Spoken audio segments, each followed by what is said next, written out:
Good morning, everybody. My name is Anthony Soliano. So, today, before I begin with my issue speech, I would like to mention this statistic first that I gathered from www.dosomething.org. One in every five women, which is 20%, will be sexually assaulted, and 4% of men will be sexually assaulted in college. Most college victims are assaulted by someone they know. 42% of college women who are raped tell no one about the assault. It is estimated that only 5% of sexual assaults on college campuses are reported, making sexual assault the most unreported crime. Rape results about 32,000 pregnancies each year. 4 out of 5 rape victims subsequently suffer from chronic physical or psychological conditions. 40% of rape survivors developed sexually transmitted disease as a result of sexual assault. Campus perpetrators are often serial offenders. Over a third of women who are raped as minors are also raped as adults. 42% of rape women to be raped again.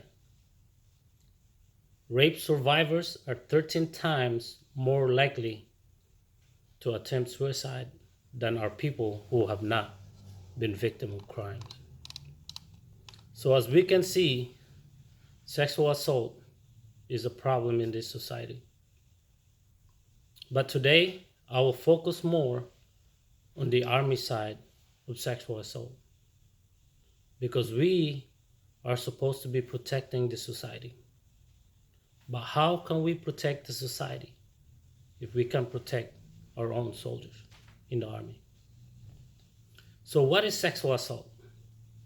So in Army Regulation 600-20, sexual assault defined as sexual assault is a crime as intentional sexual contact characterized by use of force, physical threat, or abuse of authority, or when the victim does not or cannot consent.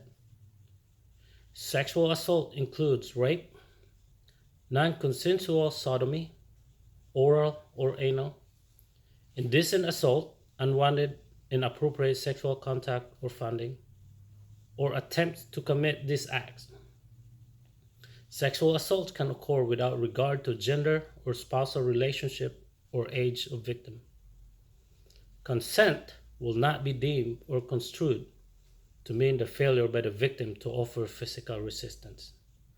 Consent is not given when a person uses force, threat of force, or coercion, or when the victim is asleep, incapacitated, or unconscious. So that's the definition of sexual assault in accordance with Army Regulation 600-20. So last year, the reporting of sexual assault went up by 9.7%. So that means it's really a problem in the Army. So why are we not doing anything? Well, for one, yes, we are doing something about it.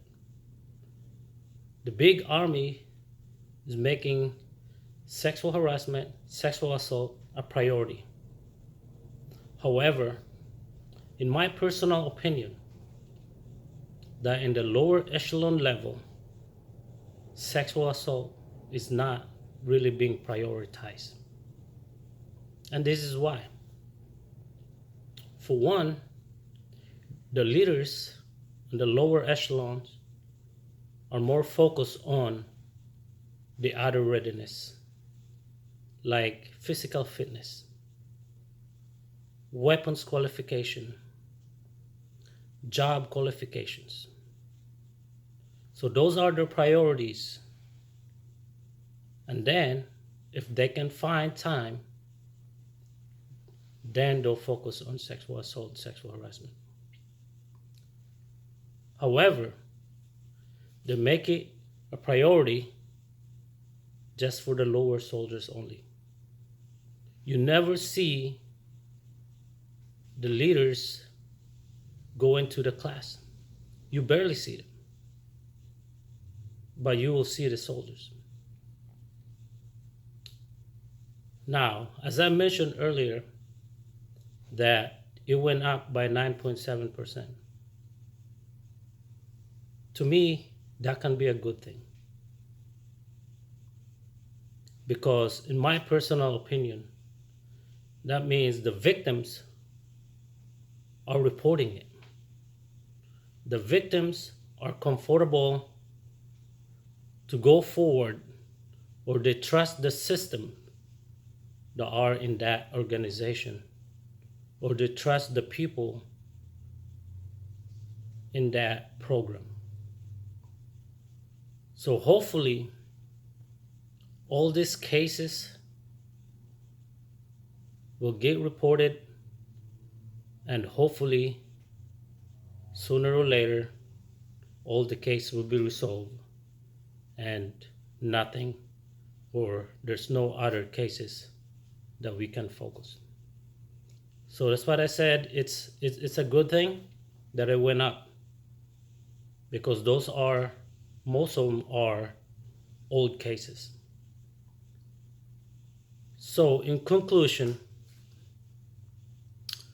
I would like to say, if someone, regardless what's your opinion on this person, regardless what you think about this person, if someone comes to you and says they're being sexually assaulted, you need to take it seriously.